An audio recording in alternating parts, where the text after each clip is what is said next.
Welcome back to the HCST Athletics Show. I'm Caden Drummiller, Manny Pereira by my side. Good afternoon, everybody. It's been an eventful week here in the basketball scene. We've got updated power rankings for you coming up today, along with our game of the week. So let's get right into it, Manny. Let's hear the rankings. Let's go right into the men's power rankings. The women's power rankings will come right after 7 through 1. Starting at number 7, Snyder High School. 5 and 6 on the year, 1 and 4 in the HCIAL. A huge win against Hoboken, beat them by 11 points, 54-43. So Memorial, by the way, comes off the rankings. We're just gonna spoil it. I figured people knew that if you've been kind of keeping up. But Snyder's been a pretty weird team. They lost to North Bergen right after beating a team like Hoboken that beat North Bergen by like 20 plus points. So it's been a weird year, but they have some talent. Julian Castro, he's averaging 14 a night, so he's a problem for sure. Now let's go to the next team, number 6. And this is where it gets interesting because the next 3 teams that are coming up are all interchangeable, and it took me like 40 minutes to make this ranking. You're going to have a lot only of people because of talking to you about this. Yeah, 100%. And although we covered this team, although this team impressed us and definitely impressed me with that buzzer beater from Badillo, Union City is the number 6 spot. 5 and 4 on the year, 2 and 2 in the HCIAL. They beat Bayonne, obviously, in that game, 46-45. But then they come out and have a little bit of a letdown game, 58-51. They suffered a loss against Hoboken at home. Some lack of rebounding against Hoboken. Nick Petrozelli, he's my guy. He's a dog. He's an animal in the weight room, but he's also one of the shortest guys on the floor, so he should not be out rebounding most of your team. Omar Tillman was the only person on Union City who had more rebounds than Nick Petrozelli, who had 6. And their biggest X factor right now is probably Caleb Johnson. When he scores 7+ points, they're 3-1 on the year. And then when he doesn't, 0-2. 7 points is not a big hill to climb, especially for the type of talent that he is. So when he steps up, this team is good. He's going to have to do so they can win games down the stretch. They got a big game on Tuesday. Number 5, reveal it. Bayonne, 4 and 4 on the year, 3 and 3 in the HCIAL. They started 3-0, then they lost 4 straight, and then they beat Memorial by 20. Very deep team, although size was kind of a concern with all the guys that they lost last year. They eventually have enough bodies to hold their own on the glass. And then shout out to Christian Hampton, who had 23 and 10 against Memorial. We all know what Noah Shaw and Jalen Sims can do as well. Very talented team. But right now, they're at number 4. I'm not totally convinced yet that they're better than, or excuse me, number 5. I said number 4, number 5. I'm not totally convinced yet that they're better than this next team, which is the actual number 4 spot, the Hoboken Red Wings. 6 and 4 on the year, 3 and 3 in the HCIAL. One of the most bizarre teams and bizarre seasons I've seen for sure in the past few basketball seasons. They beat Union City by 7 on the road. That means they're a pretty darn good team.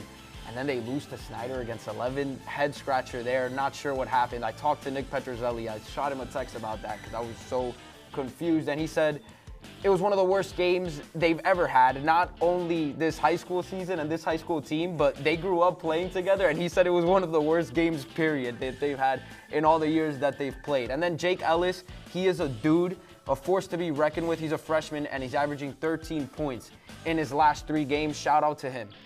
But they're not quite better, or I'm not ready to say they're quite better, than this next team, number 3, Dickinson. The Dickinson Rams, 8-0, undefeated. They've never lost. LeVar Ball, 4-0 in the HCIAL, and they're dominating everyone other than Bayonne, really, who they beat, but they only beat by 4. They're dominating everyone in Hudson County.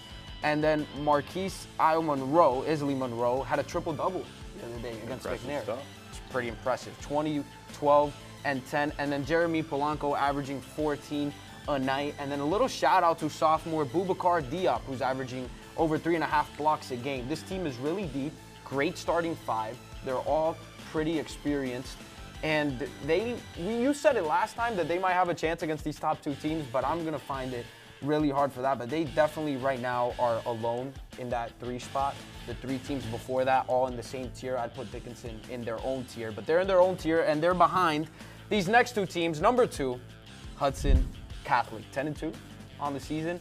4-0 in the HCIAL. Only losses are to Miami Senior and Bergen Catholic, and both those losses were by an average margin of only 3 points. Keith McKnight, Amari Moore, both balling, averaging over 18 a game. These dudes are guys. They've been guys for years in Hudson County, especially in Hudson County basketball. Not too much to say. We'll talk a little bit more about them soon. And then number 1, the top dog. A lot of sports pundits around high school basketball, they don't think they're the top dog.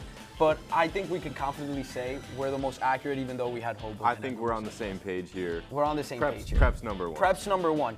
And let me convince you why Prep's number 1. Most of those rankings that do not have St. Peter's Prep at number 1 are because of that Colonial loss. Tough loss by 6. But with all the injuries that they had before the season, obviously losing Austin Spencer is a big one. Then they lose Peyton Miller to the transfer. He transfers out. Richie Rosa got hurt in that game as well.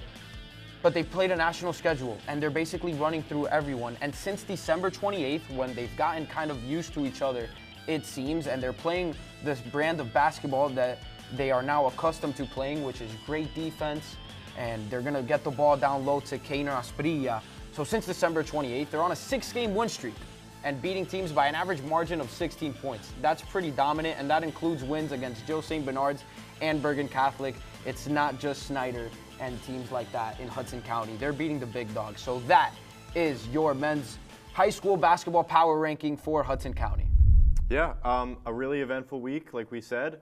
And just one thing I want to touch on, my biggest takeaway from this week involves Hudson Catholic and where they stand in terms of the whole county. A game I had circled on my schedule to pay attention to the result to was yesterday, Bergen Catholic versus Hudson Catholic, which technically Hudson Catholic was favored in if you're just looking at rankings, but I had them listed as an underdog. I don't know about you. Yeah, for sure. I agree with you 100%. This Bergen Catholic team was ranked number 1 at times, especially in the preseason. They were ranked number 1 before the season. A lot of people believe in this Bergen Catholic team. They looked pretty good against Prep, but I think the reason that both of us had Bergen winning this game is because of the belief we have in Prep. We're not homers, not at all. We don't have family there, but we've just kind of watched the games, and we've seen year after year how good this team is, and we were so impressed with them against St. Raymond's. Yeah, and this result, the Hudson Catholic result, they lost by 3 in overtime. I was pleasantly surprised by it. I was glad they were able to put up a fight.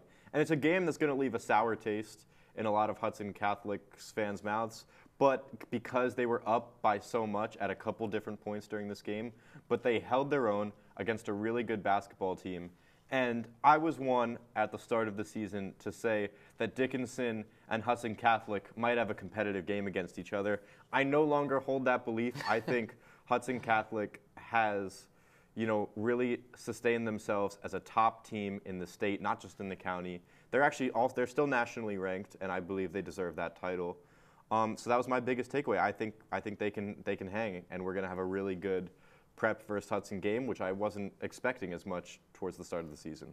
100%. That seems to be the case. I mean, that's better for us. We get to call better games, and we get to see great competition, and it's great for the county to have 2 of the top teams in the state. Yeah, I think we're rooting for everybody in the county when they're 100%. not playing other county games, but that's it for our men's talk for today. Let's head into the women's power rankings. Women's power rankings. We're ranking 5 this time instead of 7 for the men's. And then at number 5, Snyder. Once again, they make an appearance here. And what a shocking showing so far by the Snyder Tigers in the women's side. 8-0 and 4-0 in the national division. And perhaps the most shocking result was beating Kearney, who, yes, they're having a little bit of a down year, but we had them in this ranking during the preseason. They beat Kearney by 20 points.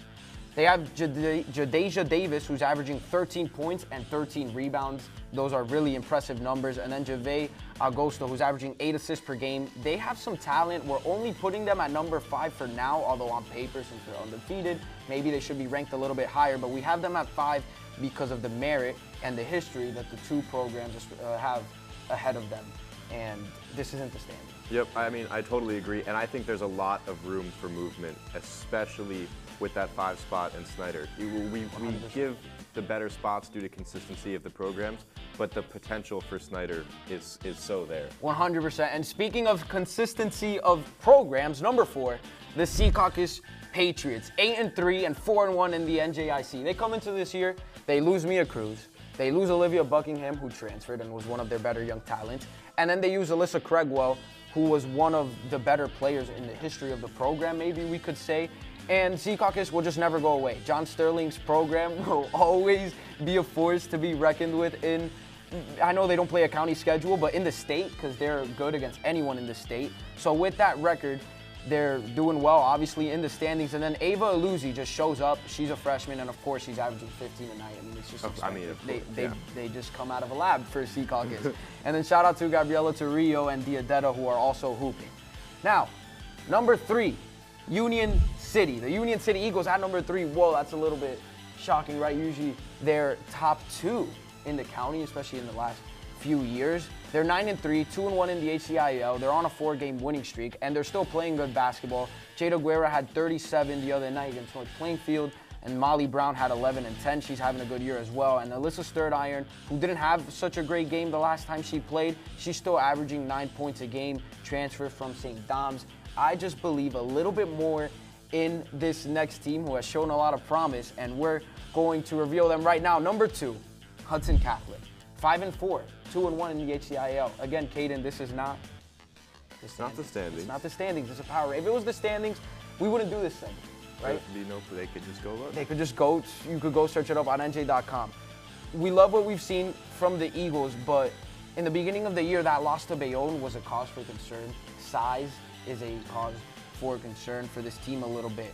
Hudson Catholic, not so much, and they also have a lot of really good guards. They've played a really good schedule. That's why they're only 5-4, and they've been pretty dominant against Hudson County, except for Bayonne, who they actually kind of held their own against. They only lost by 14 points. They did the same thing last year in the county playoffs. This might be the team that could be a threat to the Bayonne Bees. And then the Gentile sisters are balling, both averaging double digits along with Schwint. They got a big 3 there. They got a lot of good players. I think they're going to be very good for maybe for years to come.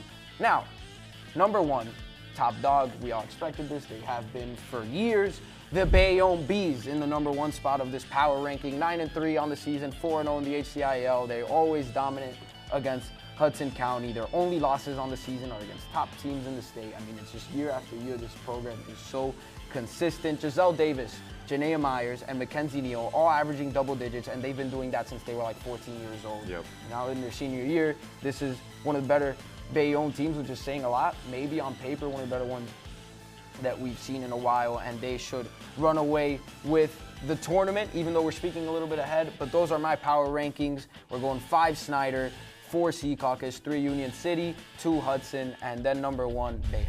Hey, and speaking of that 3 and 2 seed, Union City might be a little upset by that 3 seed. They may say, hey, we want the 2, we deserve the 2. Well, they're going to have a chance to try and prove it. They play Hudson Catholic on Thursday, and we'll be there. That's our game of the week on the 16th. Hudson Catholic makes the trip over to Union City, a great game there. And before that, our pregame coverage, we will be interviewing Jada Guerra before that game and possibly some other special guests. We'll wait on that.